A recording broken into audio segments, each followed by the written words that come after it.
Hello student, welcome back to my channel Akash lecture. Student, जितने बच्चे class 12th में हैं, हिंदी का पेपर देने वाले हो तो उनके लिए वीडियो सबसे ज्यादा इंपॉर्टेंट है। आज मैं आप लोगों को इंपॉर्टेंट ऑब्जेक्टिव क्वेश्चन बताने वाला हूं। आपको मालूम है कि 10 नंबर के ऑब्जेक्टिव क्वेश्चन आपके एग्जाम में आते हैं और आज की इस वीडियो में मैं पूरा का पूरा ऑब्जेक्टिव क्वेश्चन कवर कराने वाला हूं। गद्य और काव्य साहित्य के जो बहुविकल्पीय प्रश्न है उसके इंपॉर्टेंट क्वेश्चन कराने वाला हूं। उससे बाहर एक भी प्रश्न आप लोगों को आने वाला नहीं है। अगर हम बात करें इसके पीडीएफ की, तो इसका पीडीएफ बिल्कुल मैं फ्री में दे रहा हूं, बिल्कुल फ्री में। इसी वीडियो के डिस्क्रिप्शन में आपको लिंक मिलेगा टेलीग्राम चैनल का, वहां पे जाके ज्वाइन हो जाइए। वहां पे सारे वीडियो सारे नोट्स आप लोगों के फ्री में मिलते हैं। तो चलिए हम लोग स्टार्ट करते हैं। वीडियो को लाइक कर देना, चैनल पर नए हो तो चैनल को जरूर सब्सक्राइब कर लेना। मेरे प्यारों से इस वीडियो में मैंने 5000 लाइक का टारगेट रखा है, क्योंकि इस वीडियो की मदद से आप लोगों का 10 नंबर बिल्कुल आप लोगों का फिक्स हो जाएगा। इस बात की मैं गारंटी लेता हूं। बस पूरा का पूरा वीडियो देख लेना, सारे ऑब्जेक्टिव क्वेश्चन जो है वो इसी में कवर हो जाएंगे आपके। बिल्कुल डिटेल में समझाने का प्रयास करूंगा। एक एक क्वेश्चन इंपॉर्टेंट है। सारे ऑब्जेक्टिव क्वेश्चन में प्रीवियस ईयर पेपर से 5 वर्षों का प्रीवियस ईयर पेपर से मैंने इनको यहाँ पे कवर करके लाया है। तो पूरा का पूरा वीडियो देखना है। एक एक क्वेश्चन बहुत ज्यादा इंपॉर्टेंट है। देखिए, पहला प्रश्न है। पहला प्रश्न यहाँ पे पूछा गया है आपसे कि मेरी असफलताएं किस विधा की रचना है। Very very most important. जितना स्टार बनाना चाहोगे बना लेना, क्योंकि ये प्रश्न आपके एग्जाम में बनेंगे ही बनेंगे, उसको कोई रोक नहीं सकता है। तो मेरी असफलताएं किस विधा की रचना है। 4 ऑप्शन दिया हुआ है: जीवनी साहित्य, कहानी, डायरी, आत्मकथा। तो मेरी असफलताएं किस विधा की रचना है, तो इसका राइट आंसर हो जाएगा आत्मकथा विधा की रचना है। किसकी है? आत्मकथा विधा की रचना है। और यहां से एक प्रश्न और बनेगा आपको, ठीक है, कि मेरी असफलताएं जो है उनको किसकी रचना है, ये भी पूछ सकता है कि मेरी असफलताएं किसकी रचना है, बताइए। तो मेरी असफलताएं किसकी रचना है, ये भी मैं लिख देता हूं यहाँ पे, नोट में लिख लेना कि बाबू गुलाब राय। ठीक है, एक प्रश्न यहां से और आपका तैयार हो गया और बनता ही है। ठीक है, बाबू गुलाब राय, इसको नोट कर लेना। जितना प्रश्न बताऊंगा पूरा का पूरा प्रश्न आपको याद होना चाहिए। तो एक तो प्रश्न ये हुआ कि मेरी असफलताएं किस विधा की रचना है, आत्मकथा विधा की रचना। और मेरी असफलताएं किसकी रचना है, तो बाबू गुलाब राय की रचना है। तो यहां से 2 प्रश्न आपके क्या हो जाएंगे, क्लियर हो गए। इसके बाद अगर हम बात करें, प्रश्न नंबर दूसरा कह रहा है कि हिंदी का प्रथम मौलिक उपन्यास कौन सा है। तो हिंदी का प्रथम मौलिक उपन्यास पूछा है। आप ऑप्शन देखिए: भाग्यवती, परीक्षा गुरु, कंकाल, इंदुमती। तो हिंदी का प्रथम मौलिक उपन्यास कौन सा है, तो परीक्षा गुरु। क्या है? परीक्षा गुरु। बहुत ज्यादा इंपॉर्टेंट है, आप डबल स्टार इस पे बना लीजिए, वेरी वेरी मोस्ट इंपॉर्टेंट है। तो यहाँ पे एक प्रश्न और यहाँ पूछ सकता है, ठीक है, कि ये जो परीक्षा गुरु है, तो परीक्षा गुरु के लेखक कौन है, इसको कौन लिखे हैं। ठीक है, तो परीक्षा गुरु को कौन लिखे हैं, यहां पे मैं लिख देता हूं, लिखिए लाला श्री निवास दास। जो मैं आपको प्रश्न बता रहा हूं, एक प्रश्न बाहर नहीं जाएगा, इतना डिटेल में आप लोगों को बता रहा हूं, एक प्रश्न बाहर नहीं जाएगा। कंप्लीट वीडियो है, 10 नंबर बिल्कुल आप लोगों का पक्का है इस वीडियो से। तो हिंदी का प्रथम मौलिक उपन्यास कौन सा है, परीक्षा गुरु। अगर ये पूछे कि परीक्षा गुरु के जो लेखक हैं, तो लाला श्री निवास दास जी हैं। यहां से आप लोगों को बिल्कुल क्लियर हुआ, कोई भी डाउट नहीं होना चाहिए। और एक आप लोगों का इंदुमती जो ऑप्शन दिया है, यहां से भी एक प्रश्न बनता है, मैं आपको बताना चाहूंगा। इंदुमती, इंदुमती क्या है, तो इंदुमती आपका प्रथम कहानी है। इंदुमती जो है वह प्रथम कहानी है। ये भी थोड़ा इस पे चर्चा कर लेते हैं, क्योंकि प्रश्न बनता है यहां से। तो इंदुमती अगर पूछे कि प्रथम कहानी क्या है, तो आप कहोगे इंदुमती। और एक प्रश्न यहां से एक चीज और बन जाता है कि इंदुमती के लेखक का नाम पूछता है कि इंदुमती के लेखक का नाम क्या है। तो मैं यहां लिख देता हूं, आप लिख लीजिए किशोरी लाल गोस्वामी। किशोरी लाल गोस्वामी। इतने प्रश्न मैं आप लोगों को बता रहा हूं, एक एक ऑप्शन पे आप लोगों को चर्चा कर रहा हूं, ताकि आप लोगों का एक भी प्रश्न क्या हो एग्जाम में छूटे ना, कहीं से भी पूछे सारा आंसर देके चले आओगे। इसका पीडीएफ आपको फ्री में मिल रहा है मेरे टेलीग्राम चैनल पे, जाके इसी वीडियो को डिस्क्रिप्शन में चले जाइए, ज्वाइन हो जाइए। तो समझ में आ गया आप लोगों को, हिंदी का प्रथम मौलिक उपन्यास कौन, परीक्षा गुरु। परीक्षा गुरु के लेखक लाला श्री निवास दास जी। ये ऑप्शन इंदुमती जो है, इंदुमती से कहानी बन जाता है कि इंदुमती प्रथम कहानी है और इसके जो लेखक हैं किशोरीलाल गोस्वामी। क्लियर हो गया, आगे देखते हैं। अगला प्रश्न देखिए क्या है, प्रश्न नंबर तीसरा। प्रश्न नंबर तीसरा है कि हिंदी प्रदीप के संपादक हैं। तो हिंदी प्रदीप के संपादक बालकृष्ण भट्ट, बद्रीनारायण चौधरी प्रेमघन, ठाकुर जगमोहन सिंह, राजा शिव प्रसाद। तो हिंदी प्रदीप के जो संपादक हैं वो आपके क्या हैं, बालकृष्ण भट्ट जी हैं। पहला वाला ऑप्शन जो है इसका हो जाएगा बिल्कुल राइट आंसर, बालकृष्ण भट्ट। आगे बढ़ेंगे, और अगला प्रश्न देखिए, प्रश्न नंबर 4। प्रश्न नंबर 4 है, चिंतामणि किस विधा की रचना है? चिंतामणि किस विधा की रचना है? निबंध, डायरी, जीवनी, आत्मकथा। तो चिंतामणि किस विधा की रचना है? निबंध विधा की रचना है। पहला वाला ऑप्शन जो है बिल्कुल राइट आंसर हो जाएगा। यहां से और प्रश्न बनेंगे। अगर आपसे ये पूछ ले कि चिंतामणि के लेखक कौन है, तो आप उत्तर लिखेंगे आचार्य रामचंद्र शुक्ल। क्या लिखेंगे? आचार्य रामचंद्र शुक्ल। यहां से प्रश्न बनता है कि चिंतामणि के लेखक बताइए, तो आचार्य रामचंद्र शुक्ल। अब किस विधा की रचना है, तो आप कहोगे निबंध विधा की रचना है। ठीक है, क्लियर है? कोई डाउट आप लोगों को नहीं होना चाहिए। चलिए, पूरे के पूरे प्रश्न को मैं डिफाइन कर रहा हूं कि एक प्रश्न आप लोगों के एग्जाम में न छूटे, क्योंकि पूरे में पूरे अंक लाने हैं आप लोगों को। चलिए आगे बात करते हैं, प्रश्न नंबर 5वां। देखिए प्रश्न नंबर 5वां क्या है कि आवारा मसीहा किसकी रचना है? Very very most important question मेरे प्यारे बच्चों, आप स्टार बना लो, बहुत ज्यादा इंपोर्टेंट है। आवारा मसीहा किसकी रचना है? कन्हैया लाल मिश्र प्रभाकर जी की, कि प्रभाकर मिश्र, कि विष्णु प्रभाकर जी, कि लक्ष्मी नारायण मिश्र जी। बहुत ज्यादा इंपोर्टेंट है। तो आवारा मसीहा किसकी रचना है? विष्णु प्रभाकर जी की है। आपको कभी जीवन में भूलना नहीं है इसको, क्योंकि आपके एग्जाम में पक्का 100% आपके एग्जाम में आने वाला है। तो आवारा मसीहा किसकी रचना है? विष्णु प्रभाकर जी की। आगे अगर हम बात करें प्रश्न नंबर 6, तो प्रश्न नंबर 6 है कि राष्ट्र का स्वरूप निबंध के लेखक कौन है? तो राष्ट्र का स्वरूप निबंध के लेखक डॉक्टर वसुदेव शरण अग्रवाल जी, आचार्य रामचंद्र शुक्ल जी, पंडित दीनदयाल उपाध्याय जी, डॉक्टर हजारी प्रसाद द्विवेदी जी। कौन सा राइट आंसर होगा? तो राष्ट्र का स्वरूप निबंध के लेखक कौन है? तो वो आपके हो जाएंगे डॉक्टर वासुदेव शरण अग्रवाल जी। पहला वाला ऑप्शन जो है वो बिल्कुल राइट आंसर हो जाएगा। ठीक है, यहां से आपको पूछ लेता है कि राष्ट्र का स्वरूप किस विधा की रचना है? तो यहाँ पर राष्ट्र का स्वरूप कैसा है? निबंध विधा।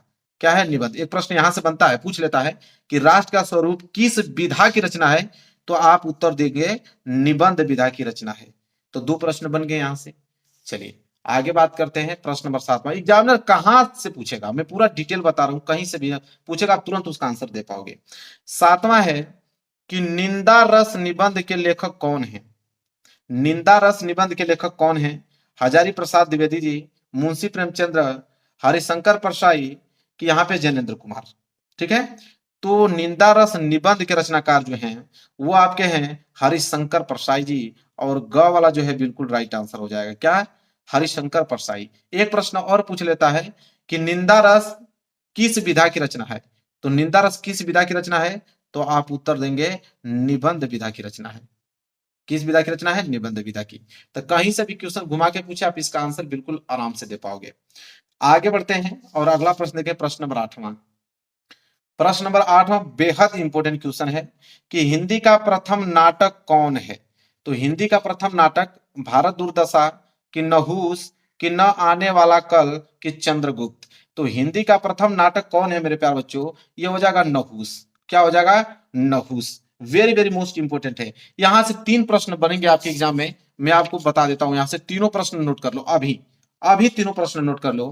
पहला प्रश्न, दूसरा प्रश्न और तीसरा प्रश्न, 3 प्रश्न 100% बनेंगे। या तो आपसे पूछ ले प्रथम नाटक, क्या पूछ ले?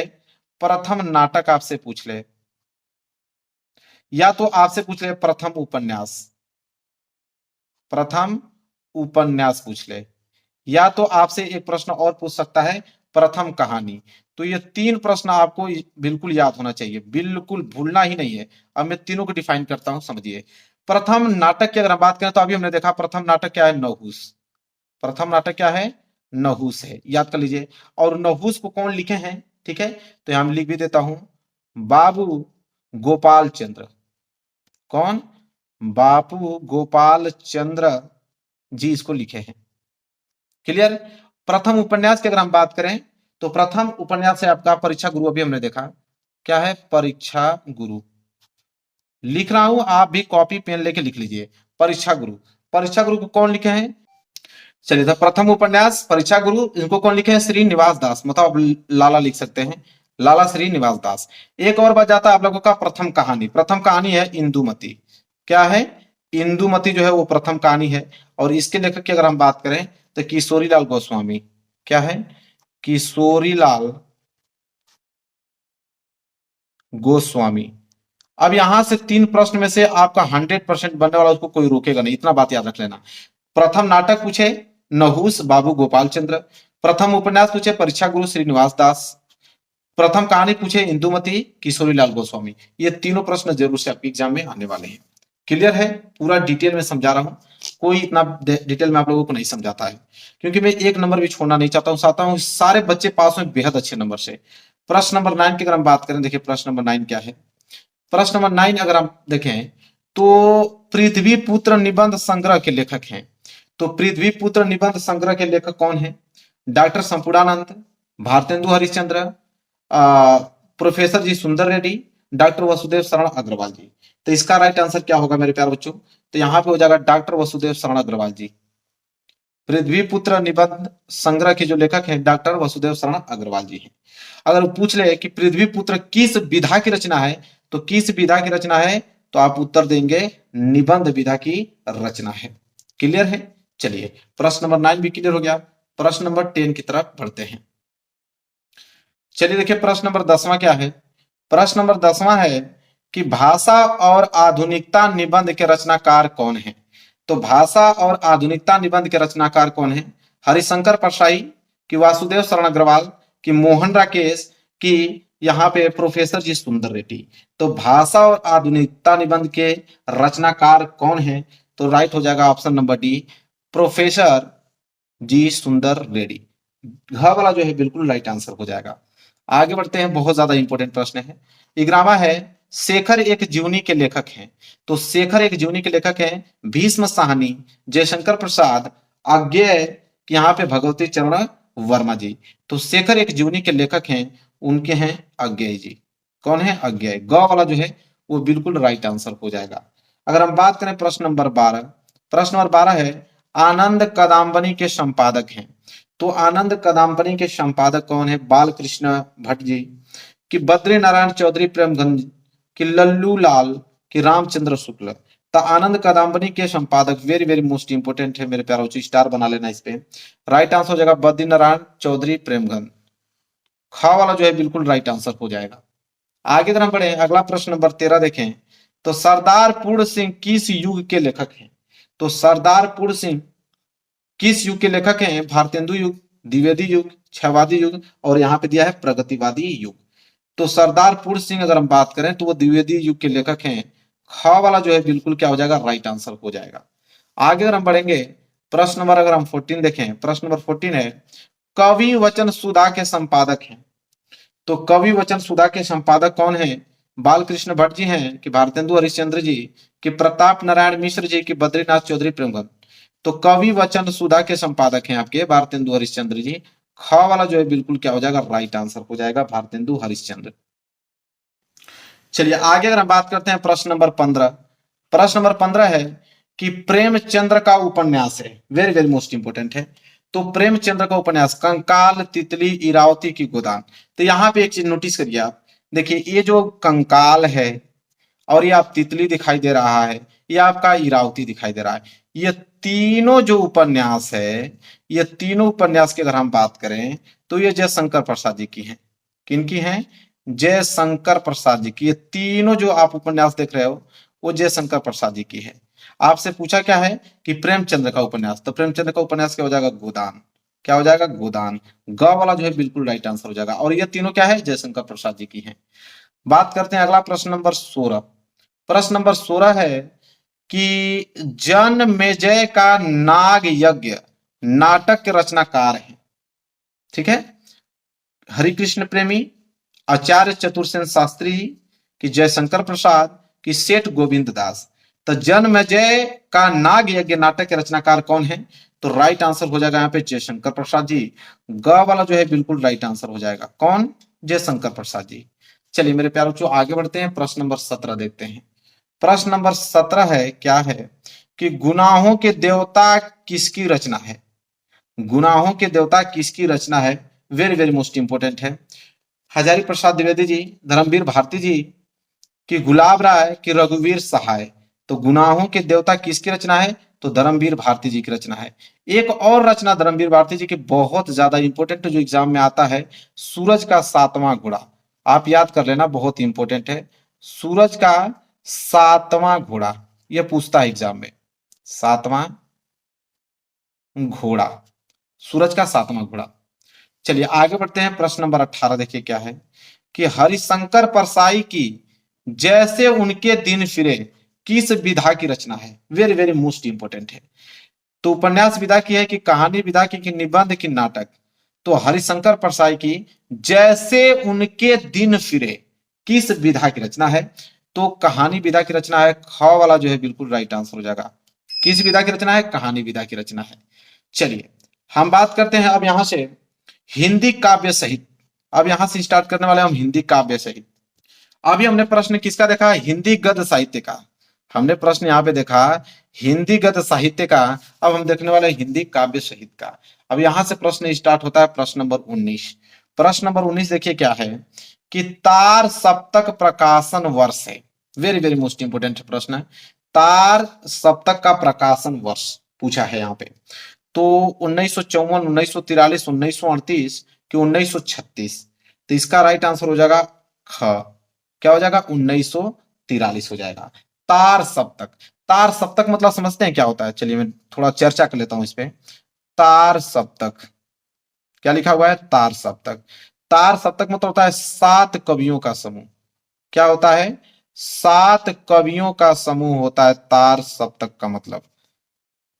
तार सप्तक, ठीक है। सप्तक मतलब 7 कवियों का समूह। यहां पे एक प्रश्न बन जाता है कभी कभी कि तार सप्तक की संख्या कितनी है, संख्या को लेकर प्रश्न बनता है। तो तार सप्तक की संख्या टोटल कितनी है, 3 है। ठीक है, 3 है। अगर तार सप्तक का अगर आपको संपादक पूछ ले कि संपादन कौन किए थे, तो संपादन भी आप नोट कर लो। कौन किए थे, अज्ञेय जी। कौन किए थे, अज्ञेय जी किए थे। अब देखिए 3 पूछता है, 3। तो यहाँ पे 3 संख्या है तार सप्तक की। तो पूछता है प्रथम, ठीक है, प्रथम सप्तक प्रकाशन। एक पूछता है द्वितीय और एक पूछता है तृतीय। 3 ही है और तीनों के डेट पूछता है। जैसे तार सप्तक का प्रकाशन, ठीक है, पूछा है, वो किस में आ जाएगा आप लोगों का, प्रथम उसको बोलते हैं प्रथम सप्तक, जो कि 1943 में। तो 1943 हो जाएगा इसका। अगर आपसे पूछे द्वितीय, तो द्वितीय होता है 1951 में, डेट याद कर लीजिए। तृतीय की अगर हम बात करें तो 1959 में। मतलब 8 वर्षों का गैप है। 8 वर्ष जोड़ते जाओगे तो आपको मालूम चलता जाएगा, प्रथम द्वितीय तृतीय। ठीक है, तो ये तीनों प्रश्न देखिए कितना सारा डिटेल में आपको बता रहा हूं कि एक भी प्रश्न आप लोगों को छूटे नहीं। कहीं से भी एग्जाम में पूछे तो आप इसका आंसर बिल्कुल आसान तरीके से दे पाओ। क्लियर है। चलिए प्रश्न नंबर 20वां देखते हैं। देखिए 20वां प्रश्न क्या है, 20वां है कि हिंदी का प्रथम महाकाव्य। Very very most important question, बहुत ज्यादा इंपोर्टेंट है। हिंदी का प्रथम महाकाव्य Khuman Raso, Bisal Dev Raso, Prithviraj Raso, Parmal Raso. Very very most important है। तो हिंदी का प्रथम महाकाव्य अगर हम बात करें तो पृथ्वीराज रासो को माना गया है। किनको माना गया मेरे प्यारे बच्चों, पृथ्वीराज रासो को माना गया है। अगर रचना की बात करें कि इसकी रचना कौन किया है, पृथ्वीराज रासो की रचना कौन किया है, तो आप उत्तर यहां पे लिख लेना, चंदर बरदाई। चंद बरदाई यहां लिख लीजिए। चंद्र बरदाई ने रचना किया पृथ्वीराज रासो की। और हिंदी का प्रथम महाकाव्य किसको माना गया है, पृथ्वीराज रासो को। क्लियर है।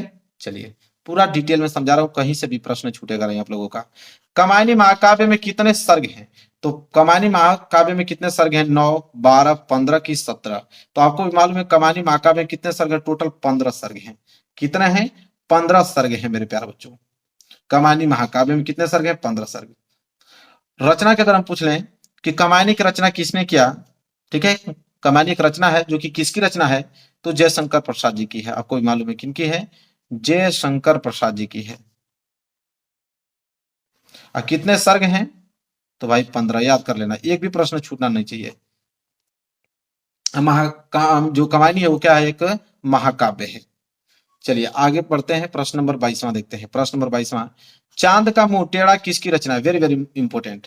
तो चांद का मुंह टेढ़ा किसकी रचना है, भवानी प्रसाद मिश्र, मुक्तिबोध, केदारनाथ अग्रवाल, शमशेर बहादुर सिंह। तो चांद का मुंह टेढ़ा किसकी रचना है, मुक्तिबोध।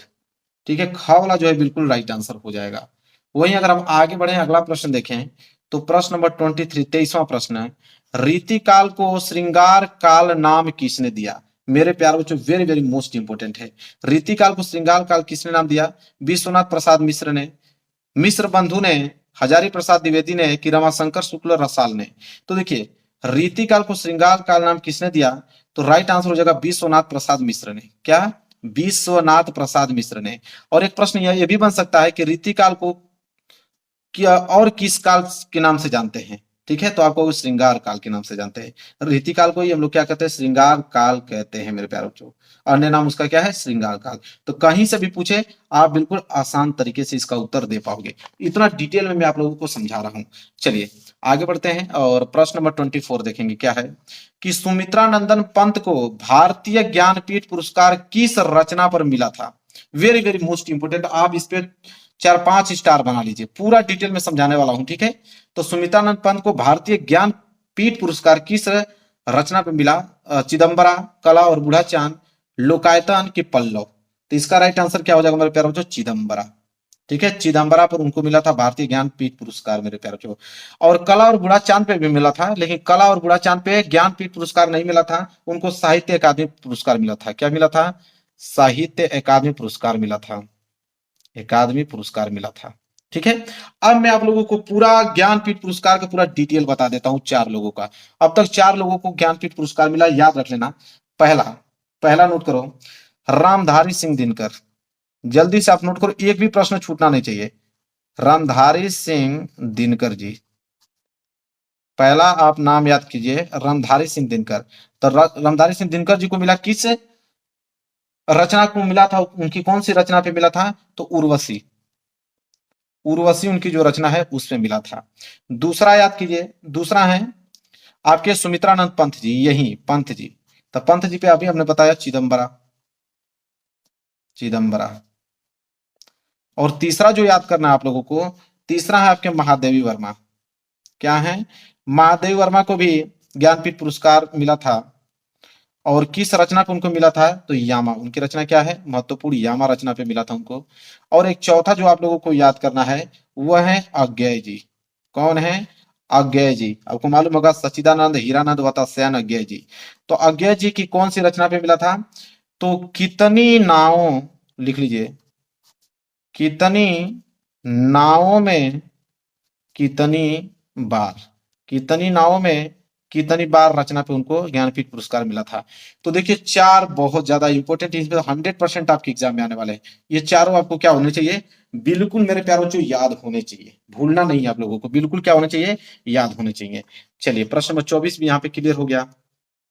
चलिए आगे बढ़ते हैं, अगला प्रश्न देखिए क्या है। अगला है 25 प्रश्न कि आदिकाल को वीर गाथा काल नाम किसने दिया? तो आदिकाल को ही हम लोग वीरगाथा काल के नाम से भी जानते हैं। प्रश्न तो यहीं से बन गया। और किसने नाम दिया? हजारी प्रसाद द्विवेदी ने, कि डॉक्टर राम कुमार वर्मा ने, कि आचार्य रामचंद्र शुक्ल ने, कि यहाँ पे मिश्र बंधु ने। वेरी वेरी मोस्ट इंपोर्टेंट है। तो राइट आंसर हो जाएगा ग वाला, आचार्य रामचंद्र शुक्ल ने। तो आदिकाल को वीरगाथा काल के नाम किसने दिया? तो आचार्य रामचंद्र शुक्ल ने। ग वाला जो है बिल्कुल राइट आंसर हो जाएगा। 26 प्रश्न देखिए, रामधारी सिंह दिनकर की रचना है, मतलब इन चारों ऑप्शनों से बताना है कि रामधारी सिंह दिनकर की रचना कौन है। परशुराम की प्रतीक्षा, कि ऐसा कोई घर आपने देखा है, कि पृथ्वी पुत्र, की स्वर्ण किरण। तो रामधारी सिंह दिनकर की रचना है परशुराम की प्रतीक्षा। क वाला जो है बिल्कुल राइट आंसर हो जाएगा मेरे प्यारे बच्चों। पीडीएफ की अगर हम बात करें, पीडीएफ इसी वीडियो के डिस्क्रिप्शन में एक लिंक मिलेगा, टेलीग्राम चैनल का लिंक है, वहां पर ज्वाइन हो जाओ। डेली आप लोगों के पीडीएफ मिलते हैं, पढ़ा दिया गया, इसका पीडीएफ आपको दे दिया जाएगा। वहां से डाउनलोड कर लो फ्री में, कोई चार्ज नहीं है, बिल्कुल लिखने की भी जरूरत नहीं है, बस पढ़ना है आप लोगों को। 27 प्रश्न देखिए क्या है, निम्नलिखित में से किन्हें ज्ञानपीठ पुरस्कार नहीं मिला? तो मेरे प्यारे अभी हमने बताया आप लोगों को ज्ञानपीठ पुरस्कार के बारे में, तो देखिए अभी मैं दिखा देता हूँ, अभी आपको क्लियर हो जाएगा। रामधारी सिंह दिनकर को तो मिला, तो रामधारी सिंह दिनकर कहाँ, यहाँ दिख रहे हैं आप लोगों को, बिल्कुल, तो ये तो ऑप्शन होगा नहीं। पंत जी को भी मिला, पंत जी यहाँ पे भी हैं। महादेव वर्मा, जयशंकर प्रसाद जी को नहीं मिला। तो देखिए अभी हमने डिटेल में पूरा आप लोगों को बताया था कि महादेवी वर्मा को मिला, ठीक है, रामधारी सिंह दिनकर को भी मिला, सुमित्रानंद पंत को भी मिला चिदम्बरा में, इनको यामा में, और रामधारी सिंह दिनकर को उर्वशी में मिला था उनकी रचना पे। जयशंकर प्रसाद जी को नहीं मिला, इसलिए क वाला जो है बिल्कुल राइट आंसर है। तो निम्नलिखित में से किन्हें ज्ञानपीठ पुरस्कार नहीं मिला? जयशंकर प्रसाद जी। तो डिटेल में पढ़ने का यही मतलब होता है कि एग्जाम में कहीं से भी पूछे तो आप बिल्कुल आसानी से उसका उत्तर दे पाओगे। चलिए बात करते हैं अगला 28। कह रहा है कि हरी घास पर क्षण भर किसकी रचना है? तो हरी घास पर क्षण भर किसकी रचना मेरे प्यारे बच्चों? भवानी प्रसाद मिश्र जी की, बालकृष्ण शर्मा नवीन जी की अज्ञेय जी की, कि यहाँ पे नागा अर्जुन की। तो हरी घास पर क्षण भर किसकी रचना है? अज्ञेय जी की रचना है। ग वाला जो है बिल्कुल राइट आंसर हो जाएगा। चलिए आगे बढ़ते हैं, अगला प्रश्न देखते हैं, प्रश्न नंबर 29। प्रश्न नंबर 29 है, हिंदी साहित्य के आदि काल के लिए संधि चारण काल नाम दिया है। वेरी वेरी मोस्ट इंपोर्टेंट मेरे प्यारे बच्चों है। तो हिंदी साहित्य के आदि काल को संधि चारण काल, तो संधि चारण काल नाम किसने दिया? राहुल संकृत्यान ने, कि रामचंद्र शुक्ल ने, कि राम कुमार वर्मा ने, कि डॉक्टर नगेंद्र ने? Very very most important question है। तो यहाँ पे राइट आंसर हो जाएगा राम कुमार वर्मा ने। कौन दिया? तो राम कुमार वर्मा ने। ग वाला जो है बिल्कुल राइट आंसर हो जाएगा क्वेश्चन नंबर 29 का। चलिए आगे अगर हम बात करें तो प्रश्न नंबर 30वां देखिए क्या है, कि वैदेही वनवास के कवि का नाम है। तो वैदेही वनवास के कवि का नाम अयोध्या सिंह उपाध्याय हरिऔध, कि जयशंकर प्रसाद, कि सूर्यकांत त्रिपाठी निराला जी, कि Maithili Sharan Gupt? Very very most important question है। जो प्रश्न बता रहा हूं आज की वीडियो में अगर तैयार है तो 10 नंबर बिल्कुल पक्का, कोई रोक नहीं सकता है। ठीक है, तो इसका राइट आंसर हो जाएगा अयोध्या सिंह उपाध्याय हरिऔध। पहला वाला ऑप्शन जो है बिल्कुल राइट आंसर हो जाएगा। वैदेही वनवास के कवि का नाम क्या है? अयोध्या सिंह उपाध्याय हरिऔध जी। आगे बढ़ेंगे, प्रश्न नंबर 31 देखिए क्या है। प्रश्न नंबर 31, कबीर दास प्रमुख कवि हैं। तो कबीर दास प्रमुख कवि हैं निर्गुण काव्य धारा के, कि सगुण काव्य धारा के, कि प्रगतिवादी काव्य धारा के, कि प्रयोगवादी काव्य धारा के? मेरे प्यारे बच्चों, तो सबको मालूम है कि निर्गुण काव्य धारा के, क्योंकि निर्गुण वगैरह करते हैं, प्रेम भावना के बारे में बात करते हैं कबीरदास जी। निर्गुण काव्य धारा के। आगे बढ़ते हैं, प्रश्न नंबर 32, कि मलिक मोहम्मद जायसी को किस धारा का कवि माना गया? वेरी वेरी मोस्ट इंपोर्टेंट मेरे प्यारों, जो आप ट्रिपल स्टार बना लो, बहुत इंपोर्टेंट है। मलिक मोहम्मद जायसी को किस धारा के कवि का नाम माना गया है? तो यहाँ ज्ञान मार्गी अथवा संत काव्य धारा का, कि राम मार्गी शाखा का, कि सूफी काव्य धारा का, कि यहाँ पे सगुण भक्ति धारा का? राइट आंसर हो जाएगा ग वाला, सूफी काव्य धारा। तो मलिक मोहम्मद जायसी को किस धारा का कवि माना गया है? तो सूफी काव्य धारा का। वेरी वेरी मोस्ट इंपोर्टेंट है, याद होना चाहिए, एक दो बार प्रैक्टिस करके ही जाना इसको। आगे बढ़ते हैं, प्रश्न नंबर 33 प्रश्न देखिए क्या है। तार सप्तक के प्रवर्तक संपादक हैं। ठीक है, बहुत ज्यादा इंपॉर्टेंट है। तो तार सप्तक के प्रवर्तक संपादक हैं अज्ञेय जी, कि धर्मवीर भारती जी, कि प्रयोग नारायण त्रिपाठी जी, कि यहाँ पे सुमन राज। तो इसका राइट आंसर हो जाएगा पहला वाला अज्ञेय जी। तार सप्तक के प्रवर्तक संपादक हैं अज्ञेय जी। क्लियर है, कोई डाउट नहीं होना चाहिए। अगला देखिए 34 प्रश्न क्या है। 34 प्रश्न है, कमायनी किस युग की रचना? अभी हमने कमायनी किसका देखा मैंने अभी, तो कमायनी जयशंकर प्रसाद जी की रचना है। तो किस युग के? तो जयशंकर प्रसाद क्षयवादी युग के कवि हैं, तो क्षयवादी युग के कवि हैं, इसलिए इनकी रचना भी क्षयवादी युग की हुई होगी, बात खत्म। तो कमायनी किस युग की रचना है? क्षयवादी युग की, क्योंकि कमायनी के जो रचनाकार हैं वो है आपके जयशंकर प्रसाद जी। कौन है? जयशंकर प्रसाद जी। जयशंकर प्रसाद किस युग के कवि हैं? तो क्षयवादी युग के कवि हैं। तो क्षयवादी युग के कवि हैं, तो जाहिर सी बात है कि क्षयवादी युग ही होगा उनकी रचना। तो इतना ज्यादा सिंपल है। तो मेरे प्यारे बच्चों, मैंने इस वीडियो में 34 क्वेश्चन बताया, लेकिन 34 के चलते मैंने 50 क्वेश्चन बता दिया, क्योंकि मैंने बहुत सारे प्रश्न भी तो एक्स्ट्रा बताया। तो 50-55 प्रश्न इस वीडियो में मैंने कवर किया। अगर ये तैयार है तो 10 नंबर बिल्कुल आप लोगों का पक्का है। पीडीएफ इसका चाहिए तो इसी वीडियो के डिस्क्रिप्शन में एक लिंक मिलेगा आप लोगों को टेलीग्राम चैनल को, वहां से ज्वाइन हो जाइए। डेली पीडीएफ आपको मिलता है, कहीं लिखने की जरूरत नहीं है, समय नुकसान करने की जरूरत नहीं, आराम से वहां पे पढ़िए, प्रिंट आउट निकलवा लीजिएगा कहीं से, पढ़ते रहिए, उसको अच्छे नंबर लेकर आएंगे। तो वीडियो को लाइक कर देना, बहुत मेहनत से वीडियो बनाई गई है, और चैनल पर नया हो तो चैनल को जरूर सब्सक्राइब कर लेना। मिलेंगे एक प्यारे से नेक्स्ट वीडियो में, तब तक के लिए धन्यवाद।